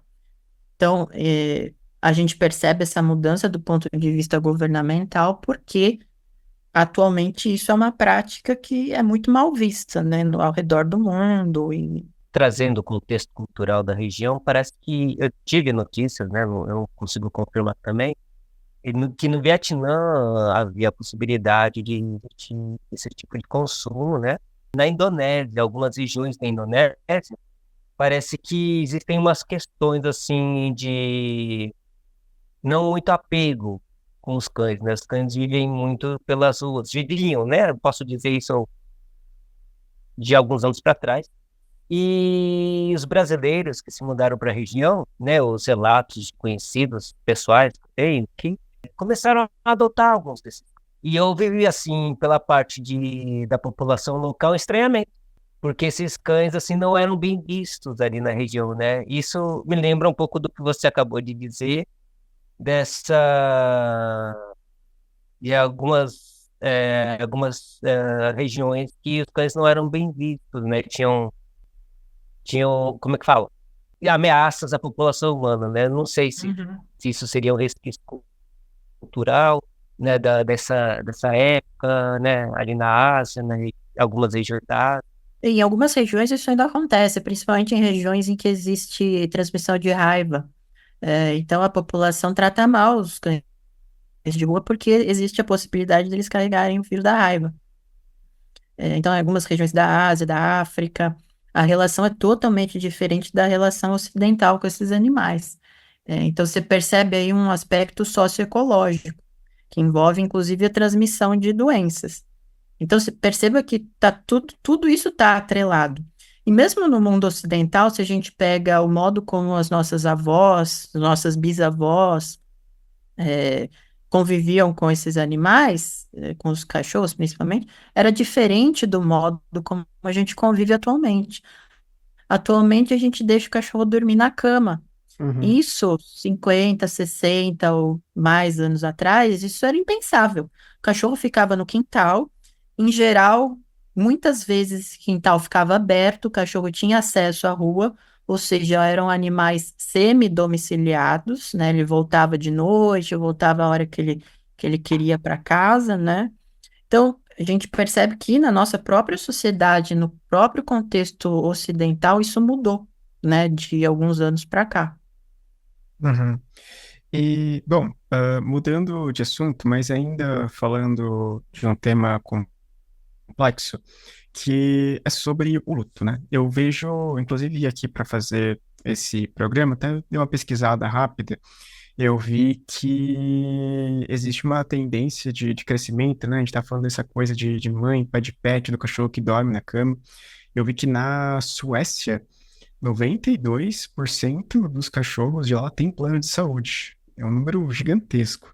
Aqui no Brasil, ainda esse número é muito pequeno, mas ele está crescendo. Então, a gente está cada vez mais colocando eles nas nossas vidas, penso eu, né? Então, a gente está pensando novamente nesse contexto do carinho, do cuidado, do amor.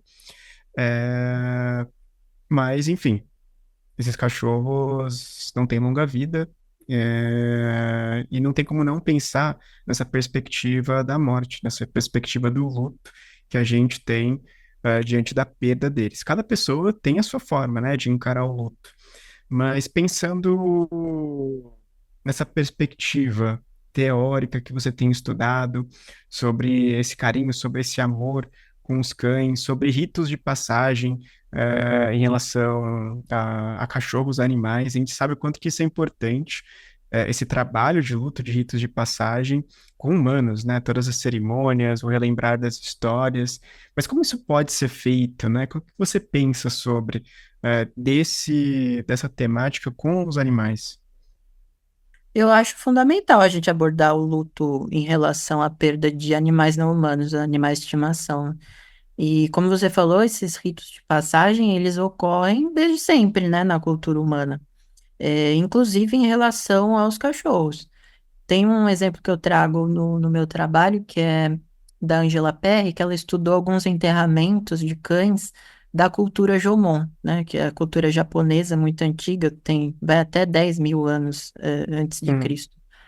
E ela estudou um enterramento em que esses cães eles eram enterrados de um modo muito semelhante aos enterramentos dos grandes caçadores dessas comunidades.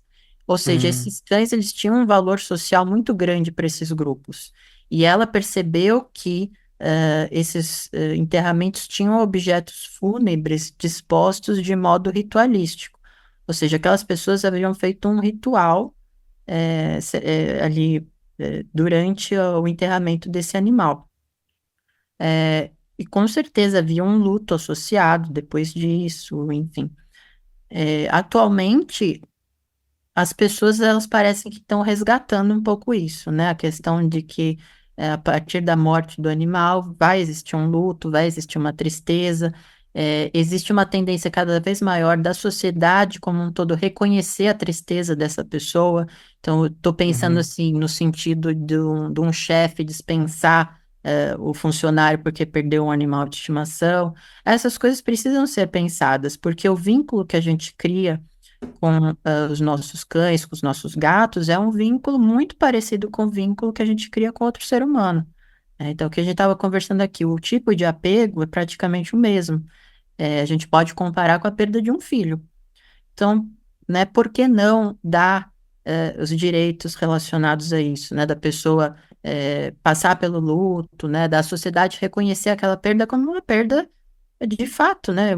Uma perda emocional, uma perda afetiva que vai impactar a vida dessa pessoa. É, então, eu acho fundamental. E cada vez mais nós temos pesquisas averiguando como acontece esse luto para o ser humano, mas também para os outros animais que perdem companheiros, né? Então, recentemente hum, saiu um artigo sobre gatos, que os gatos eles passam sim por um período de luto quando eles perdem algum companheiro, seja um cachorro, seja um gato. E aí, como que eles observaram isso? Por meio de alterações comportamentais, né? O gato come menos, vocaliza mais, procura maior contato com o tutor, que podem ser indícios, sim, de um processo de luto, de uma tristeza, né? uma Uhum. alteração ali comportamental no Interessante cotidiano e isso. que dura É, determinado tempo. uhum. É que essa questão do luto nos animais também é uma questão que me interessa e é uma questão que não é nova, né? Tem o Charles Darwin estudando desde lá de trás o luto em algumas espécies, né? Dá pra Uhum. gente dizer, então, que o cachorro, ele sente a perda, seja de outro animal, seja de um humano, até um tutor, digamos assim, né? Que ele chega e muda de casa, ou ele viaja, o cuidado fica para outra pessoa, né?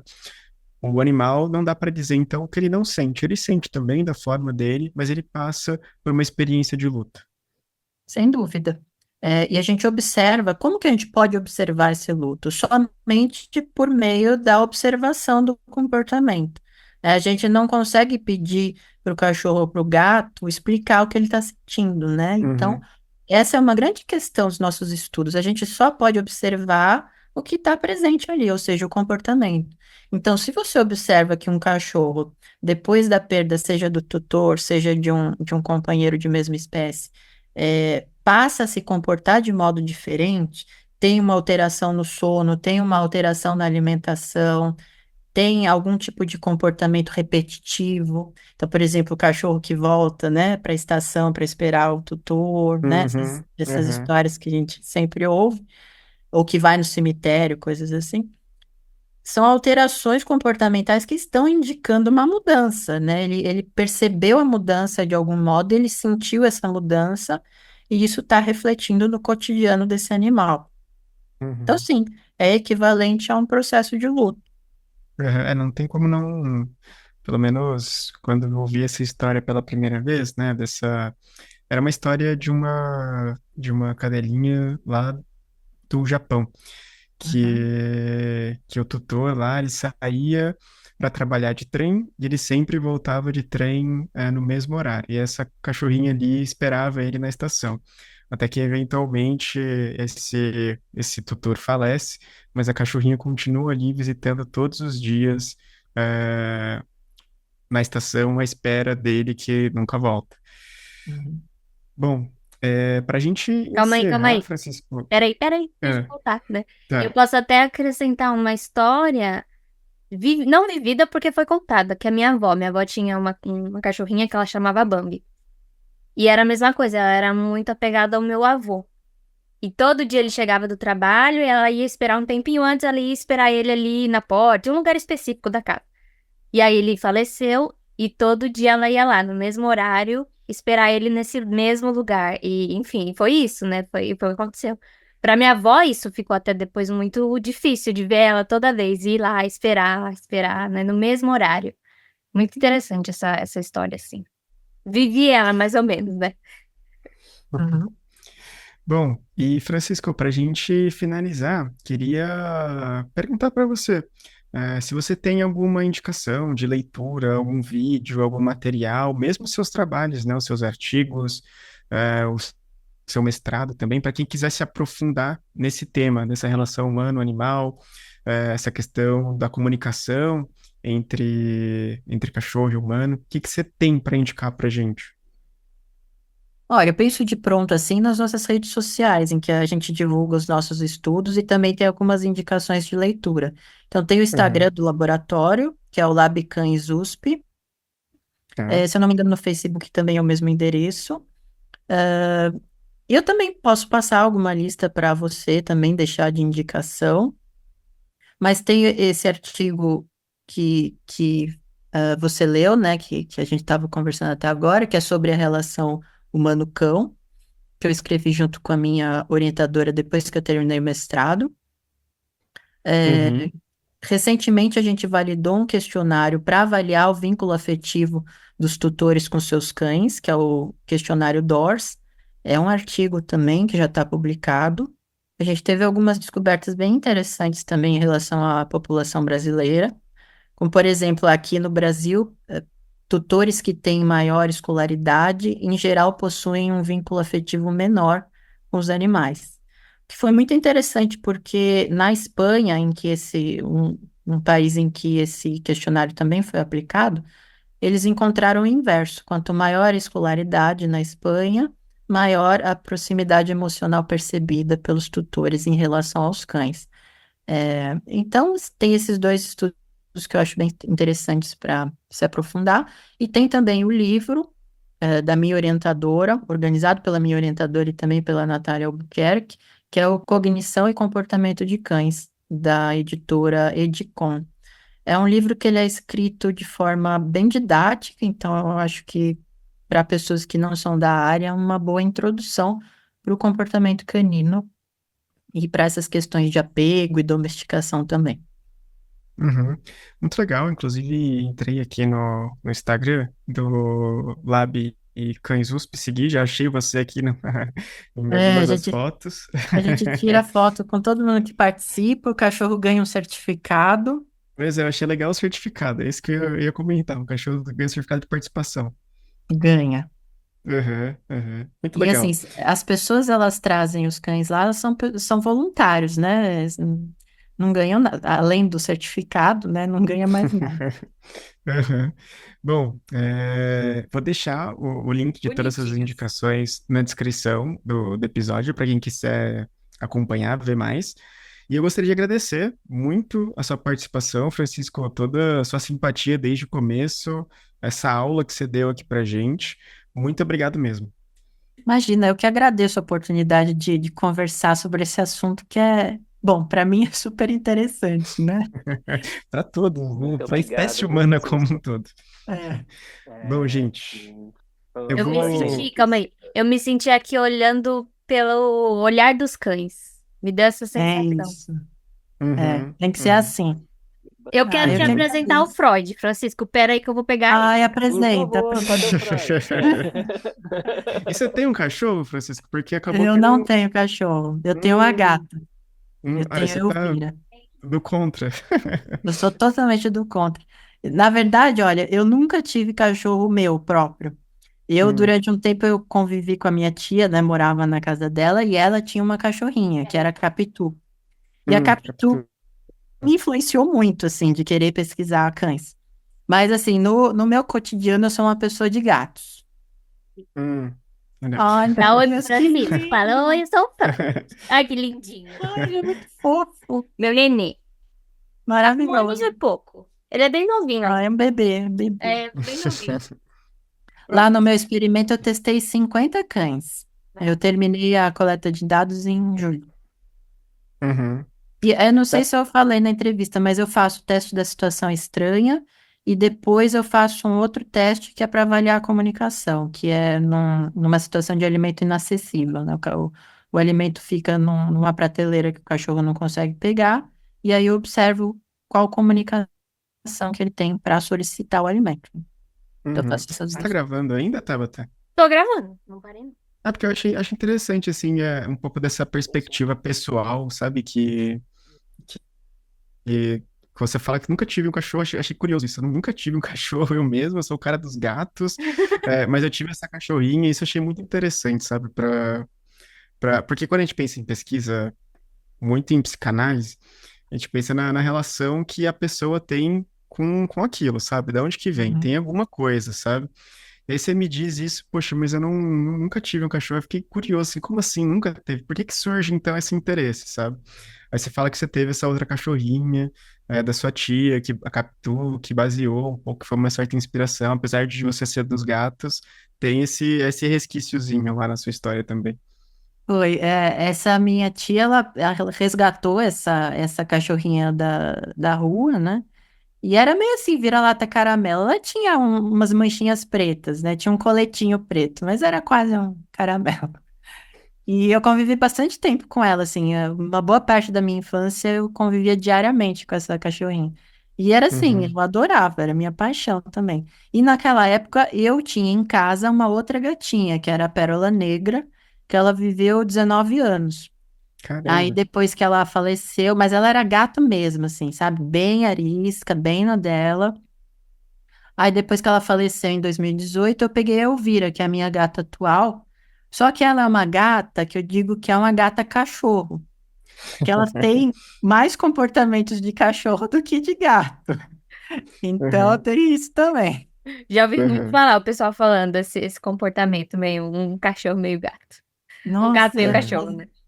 a Elvira é maravilhosa, porque ela une o melhor dos dois mundos, né? Um gato que tem comportamento de cachorro. Então, casa perfeita. Bom, Na sua se você me pesquisa, assim, permite, tá, hum, pode falar, só pode um falar. segundo. Na sua pesquisa que você citou agora por último, você observa a questão da interação humano na relação cachorro-humano ou é apenas cachorro? Cachorro humano. Tanto é que na comissão de ética eu submeti para a comissão de seres humanos e também para de animais, não humanos. É que assim, o meu doutorado ele tem 3 fases. A primeira fase foi a aplicação e validação do questionário que eu falei para vocês, que avalia o vínculo afetivo do tutor em relação ao cão. Aí essa fase foi online, né? Então foi durante a pandemia que eu apliquei esse questionário. A gente teve quase 1.000 respondentes, então foi um estudo muito bem feito. E a validação de um questionário não é só a tradução, você precisa adaptar para a cultura, enfim, porque foi um questionário desenvolvido na Austrália. Aí a segunda fase é presencial lá na USP, que é o teste da situação estranha, que daí eu consigo classificar o padrão de apego que o cachorro tem em relação ao tutor. E é o mesmo teste que é feito com as crianças, com os bebês. Ele só foi um pouco adaptado para ser feito com os animais domésticos. E depois o terceiro experimento que é feito depois de uma semana do teste da situação estranha é o teste da comunicação, que daí eu coloco esse petisco em cima de uma mesa de altura regulável e observo como esse cachorro se comunica com o tutor. Aí o que que eu quero fazer? Eu quero buscar correlações entre essas 3 fases. Então, será que o tutor que tem um super vínculo afetivo possui um cachorro que tem padrão de apego seguro e, consequentemente, esse cachorro se comunica mais com ele ou de modo mais efetivo? Ou será que é o contrário? Será que um tutor super apegado tem um cachorro que fica desconfortável e aí não consegue se comunicar direito, enfim. Então, são 3 fases que eu busco a relação entre elas. E é claro, Uhum. como você perguntou, eu estou sempre avaliando de modo bidirecional. Então, eu avalio principalmente o comportamento do cão durante os experimentos. Agora, o aspecto humano eu avaliei pelo questionário. Entende? Uhum. Então, no experimento em si, eu não avalio o comportamento do humano. Eu estou avaliando só o comportamento do cachorro. Então, essa questão psicológica do vínculo do tutor, eu avaliei só pelo questionário. Uhum. Sabe uma coisa interessante que você falou que eu queria até ter pontuado, mas acabou que a conversa seguiu por outro caminho ali naquele momento, né? Que você falou que aquela coisa que a gente ouve muito também, né? Ah, o cachorro ele é muito parecido com o seu dono. E de fato, né, a gente vai transmitindo essas características para ele, porque, novamente, quando eu ouvia isso, eu até pensava, bom, pode ter um resquício de verdade aí, mas será quanto que é verdade isso, sabe? Quanto que dá pra gente levar a sério? E aí você me traz que um pouco disso, né? Quando a gente estava falando sobre medicalização, do tutor que é ansioso, aí o cachorro também fica ansioso, aí passa a tomar medicação o cachorro, o humano continua ali com os problemas dele, às vezes o humano também toma medicação. Então tem eu acho que é uma via de pesquisa, eu acho que é um assunto muito interessante quando você fala aquela coisa da cara de um, focinho de outro, e literalmente, sabe? Uhum. Tem um documentário, não, um artigo, que eu posso até passar para você, que ele faz uma revisão sobre esses estudos que indicam essa correlação, né, entre a Aham, personalidade do tutor ou quaisquer problemas com o cachorro. E aham. tem algumas coisas assim, quando o tutor ponto alto em neuroticismo, o cachorro também tem mais Hum, ansiedade, tem mais problemas de separação, coisas nesse sentido. Interessante isso. Se você puder compartilhar ou dizer o nome dos autores, que eu pesquiso depois, Uhum, seria eu te bom. passo pelo WhatsApp. Ah, combinado. Muito obrigado. Bom, é isso então, Francisco. Eu vou te liberar. Muito obrigado novamente.